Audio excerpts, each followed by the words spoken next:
প্রিয় মা, আজকে চিঠিটা তোমার জন্য। জানি তুমি দেখবে না, এরপরেও বলি আমি অনেক বড় হয়ে গেছি মা। যতটা বড় হলে আর তোমাকে জড়িয়ে ধরে কান্না করা যায় না। মা জানো, আমি আবার তোমার ওড়না পেঁচিয়ে শাড়ি পরতে চাই, তোমার হাতে সাজতে চাই, সবাই একসাথে বসে আড্ডা দিতে চাই, ভাইয়ার সাথে ঝগড়া করতে চাই। এ বলে যে তুমি আমাকে ভালোবাসো, ওই বলে তুমি আমাকে একটু বেশি ভালোবাসো।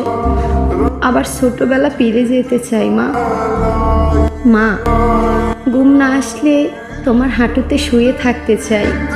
আমি এত বড় কখনো হতে চাইনি, যতটা বড় হলে তোমার থেকে দূরে থাকতে হয়।